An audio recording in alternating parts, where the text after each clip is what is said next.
राधा राधा स्वामी दयाल की दया, राधा स्वामी सहाय, राधा स्वामी। प्यारे सत्संगी भाइयों बहनों,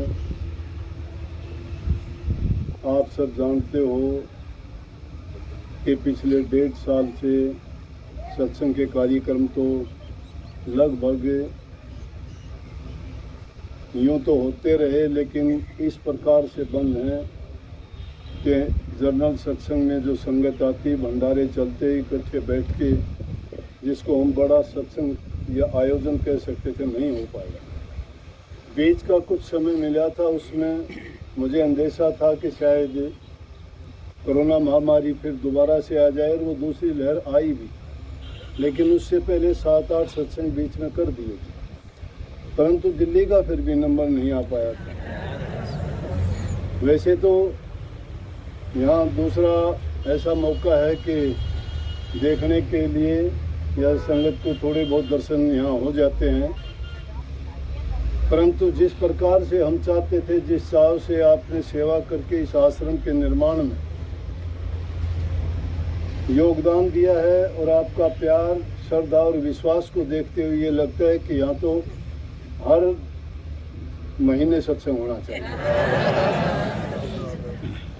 लेकिन आश्रम इतने ज़्यादा हैं, उनमें सभी प्रेमी इसी प्रकार से चाहते हैं जैसे आप चाहते हो। सत्संग का यही सबसे बड़ा एक लाभ और गुण है कि अलग अलग परिवारों से आए, अलग अलग जाति धर्म से संबंध रखने वाले, अलग अलग संस्कार लेके आए, फिर भी हम कितने प्यार से इकट्ठे बैठ के सत्संग का लाभ उठाते हैं। सत्संग इंसान को अनुशासन, प्यार, सेवा, बंदगी, भक्ति और आपस का मेल जोल सिखाता है, जिससे इंसान के जीवन में सुख, शांति और सम्मति उत्पन्न होती है। जब तक हमारे मन में अच्छे विचार नहीं हैं, अच्छे ख्याल नहीं हैं, तो हम सत्संगी नहीं कहे जा सकते। आपस में अगर छोटी मोटी बात को लेकर तकरार करते हैं, वो गलत बात है। एक छोटे परिवार से आके हम एक बड़े परिवार से जुड़ते हैं। जब घर के में सब लोगों के साथ हम मिलजुल के रह सकते हैं, किसी की सुनते हैं तो किसी को सुना भी देते हैं। इसी प्रकार से आश्रम में इतने लोग प्यार से आप सेवा करने के लिए आते हो। अगर किसी को कुछ ऐसा वैसा बोलने से बुरा लगता है तो उसको उसी टाइम बोलने वाले को माफ़ी मांग लेनी चाहिए, और जिसके प्रति बोला गया उसको माफ़ कर देना चाहिए। अगर इस प्रकार की भावना और विचार आप ग्रहण कर लेते हो और आपस में मिल के प्यार से रहते हो, तो इससे बढ़ के कोई भी भक्ति नहीं है। भक्ति के तो तरीके अनेक हैं। कोई मंदिरों में जाता है, कोई मस्जिदों में मत्थे टेकता है, कोई गुरुद्वारे और आश्रमों में जाते हैं, कोई गुरु के चरण पूजते हैं, तो कोई आरतियां प्रार्थनाएं करते हैं, कोई यज्ञ हवन पूजा पाठ, कोई तीर्थों में जाते हैं। लेकिन मन के भाव अगर इंसान के नहीं बदले तो उनका इन चीज़ों में जाना, उनको मानना या करना व्यर्थ साबित होता है।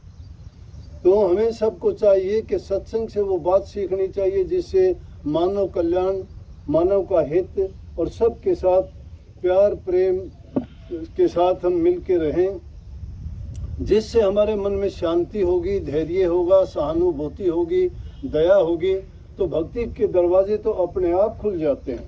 लेकिन जिस इंसान में सुमति नहीं है, अच्छे विचार नहीं है, उसमें इधर की उधर किसी की सुन के किसी को कुछ बताना, किसी को कुछ कह देना, दूसरे लोगों के आपस में झगड़े करवा देना, ये बड़ी निंदनीय बात है। फिर वो सत्संगी नहीं कुसंगी कहलाता है। सत्संग में आके तो बुरी आदतों को त्यागना होता है और अच्छे गुणों को अपनाना होता है। सत्संग का ये गुण है कि दुर्मति चली जाती है और सुमति आती है। दुर्मति किसको कहते हैं? कुबुद्धि को, जिसमें बुरी भावना, बुरे विचार, बुरे ख्यालात, पाप, अधर्म और बुराइयों वाले काम जो करते हैं वो है। लेकिन सम्मति क्या है? अच्छे विचार हैं। हमारे शास्त्रों में भी ये लेख है कि जहाँ सुमति वहाँ सुख नाना, जहाँ कुमति वहाँ दुख विधाना। जहाँ सुमति है, जहाँ प्यार है, जहाँ अच्छे विचार हैं, वहाँ नाना प्रकार की खुशियाँ हैं। वो घर हो, वो कोई संस्था हो, चाहे वो आश्रम, मंदिर, गुरुद्वारा हो, जहाँ प्यार है वहाँ स्वर्ग के समान आपको अच्छा लगेगा। लोग जाते हैं वहाँ शांति के लिए, जब जाके देखते हैं और जिनको शांति मिलती है वहाँ सेवकों के भाव देखते हैं, उनकी श्रद्धा और विश्वास देखते हैं, तो मैं कहता हूँ नास्तिक आदमियों के भी विचार बदल जाते हैं और वो भी ये कहने के लिए मजबूर हो जाते हैं कि वास्तव में हमें इस जगह पे आके जो प्यार और शांति मिला दुनिया में कहीं नहीं मिलती। क्योंकि जहाँ जिस प्रकार का काम होता है उसी प्रकार का वहाँ वातावरण हो जाता है।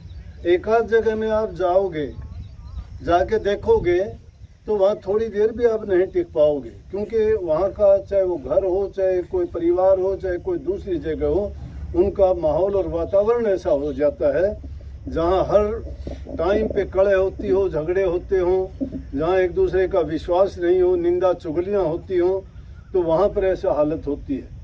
लेकिन जिस घर के अंदर प्यार है, श्रद्धा है, विश्वास है, और ऐसी जगह में तुम जाओगे तो आपका मन करेगा कि हम वहीं बैठे रहे, वहाँ से जाएं नहीं।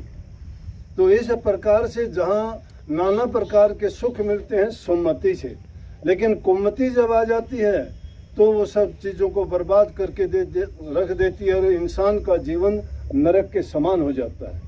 आप सत्संगों में आते हो, हमारी शिक्षा ये बिल्कुल नहीं है कि अगर हमें कोई दो बात कह देता है तो हमें बर्दाश्त कर लेना चाहिए, सुन लेना चाहिए। हमारा कुछ नहीं जाता है। जो इंसान कहता है वो अपने दिल की भावना प्रकट करता है। कोई बुरा बोलने वाला, इसका मतलब उसके हृदय में बुराई भरी पड़ी है। अगर कोई अच्छा बोलता है, अच्छा सलूक करता है, इज्जत सम्मान देता है, प्यार से बोलता है, तो समझो कि उसके दिल में प्यार है, सम्मान है, श्रद्धा है, विश्वास है, और वो नेक इंसान नहीं बल्कि एक देवता के रूप में इंसान के चोले में वो हमारे बीच है। और जब तक अच्छे गुण इंसान में नहीं होते, मैं दावे के साथ कहता हूँ वो कोई भी भक्ति नहीं करता। आप बातें सुन लेते हो, किताबों की पढ़ी, गुरुओं के उपदेश आदेश को सुन के आप बोलने लग जाते हो कि ध्यान करो, अभ्यास करो, सुमन करो, प्रकाश को देखो, नूरी गुरु को देखो। अरे ये बातें सिर्फ एक फिलोसफी के रूप में बन जाती हैं, करके कोई नहीं देखता। जो इंसान करके देखना शुरू कर देता है उसके मन के भाव बदल जाते हैं, उसका जीवन का रास्ता ही बदल जाता है। उसको अगर देखोगे तो सही मायने में उनमें वो चीज़ प्रकट दिखाई देती है, कहने से नहीं होता ऐसा। जब तक अच्छे विचार नहीं है, जब तक हमारे अंदर प्यार नहीं है, माँ बाप बूढ़े बुजुर्ग की सेवा नहीं करते हो, सास ससुर की इज्जत कदर नहीं करते हो, भूखे नंगे गरीब पर दया नहीं करते हो, तो तुम्हारा धन व्यर्थ है, तुम्हारा तन व्यर्थ है, तुम्हारा मन व्यर्थ है। शास्त्रों के लेख के मुताबिक तो ये चीज़ें तभी पवित्र हैं, तन से सेवा करो, धन से दान पुण्य करो और मन से प्रभु की भक्ति और उसके नाम का जाप और सुमन करो। इन तीन चीज़ों को जो अच्छी तरह से समझता है, करता है, मैं कहता हूँ उसका जीवन सुखी, और सुखी नहीं बल्कि वो अपने जीवन को इस प्रकार से भोगता है कि जिस प्रकार से वो स्वर्ग में निवास करता है। स्वर्ग के लिए लोग तड़फड़ाते हैं, लेकिन हमें उसकी भी ज़रूरत नहीं है। सत्संगी होकर ना कोई स्वर्ग बैकुंठ की तमन्ना रखता है और ना ही इस जीवन से संबंध रखता है। वो तो चाहता है कि मेरा प्यार सतगुरु के चरणों से जुड़ा रहे, और मुझे इन चीज़ों में कहीं नहीं कि मुक्ति की नहीं चाह, मन में भक्ति प्यारी लाग। मुक्ति की चाह नहीं बल्कि भक्ति प्यारी लगती है। भक्ति में प्यार है, भक्ति के अंदर नम्रता है, दीनता है, उसमें सादगी है, बनावटीपन नहीं है। जब हम एक दूसरे को के दिल की बात कब जानेंगे? जैसे हम बैठे हैं, मैं आपके दिल की बात पूछूंगा, आपके साथ में आके बैठूंगा, तभी मुझे पता लगेगा ना। लेकिन हमारे बीच में दूरी है तो मैं आपकी बात नहीं समझ सकता, आप मेरी नहीं समझ सकते। इसलिए प्यार का नाता जब इंसान का जुड़ता है, वो दिल से जुड़ता है, वो टूटता नहीं है। टूटता किन लोगों का है? स्वार्थी लोगों का, लालची लोगों का, जिनका अपना हित जो सिद्ध करने के लिए सत्संग से, गुरु से जुड़ते हैं। उनका अगर सिद्ध होता है तो जुड़े रहते हैं, नहीं कुछ दिन के बाद में छोड़ के भाग जाते हैं। क्यों? कि उनका स्वार्थ होता है। जिसका स्वार्थ नहीं, निस्वार्थ भाव से जो जुड़ता है उसके लिए नफा हो, नुकसान हो, दुख हो, दर्द हो, तकलीफ हो, लाभ हो, खुशी हो, आनंद हो, सब बराबर है। वो कहता है कि ये तो हमारे भाग्य का, कर्म का, हमारा संस्कार, हमारा किया हुआ, हमारे पूर्व जन्म के पापों का बोझ जो है वो तो हमें ही पूरा करना पड़ेगा। गुरु ने तो जो हमें भेद और रास्ता दिया है उसको लेके अगर हम कार्य करेंगे तो हमारा जीवन सफल हो जाएगा। मैं कहता हूँ कोई अपने आप को बुरा ना समझो, कोई ये ना समझो मैं दुर्बल कमजोर हूँ, कोई ये ना समझो मैं गरीब हूँ, कोई ये ना सोचो कि मैं ऊंचे घर खानदान का हूँ, कोई मेरा ऊंचा ओहदा और पद है। नहीं, यहाँ आके हम सब बराबर हैं और इनमें ऊंचा वही है जो उस ऊंचे को सुमरता है और वो ऊंचे से ऊंचा नाम मालिक का नाम है। उस नाम को स्वीकार करके मन में सच्चे दिल से, श्रद्धा भाव से और जो प्यार से उसका सुमरण करता है, ध्यान करता है, अभ्यास करता है, उसका निश्चित रूप से कल्याण है। सबको बहुत बहुत आशीर्वाद। राधा स्वामी, थोड़ा टाइम आपको दे दिया मैंने, इतने ही टाइम के लिए बोला था, लेकिन सत्संग आपके लिए वो कर दिया, चाहे सारा दिन में सुनते तो भी इतना ही करता हूँ, लेकिन थोड़े समय में बहुत कुछ आपको बताया है। अगर समझोगे इस सत्संग को घर में जाके फिर सुनना, सुनने के बाद फिर सोचना, सोचने के बाद फिर समझना, समझने के बाद सोचना। जो इसको सुनेगा, सोचेगा और समझ लेगा ना, वो इस जीवन से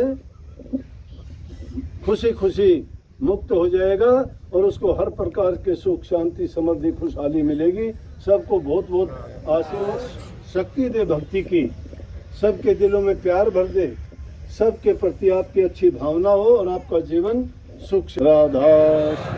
आप हमारे संत वाणी चैनल को सब्सक्राइब करें, वीडियो को लाइक करें, शेयर करें और हाँ, बेल आइकन पर क्लिक करना बिल्कुल ना भूलें ताकि हमारी किसी भी वीडियो की सूचना सबसे पहले आपको मिले।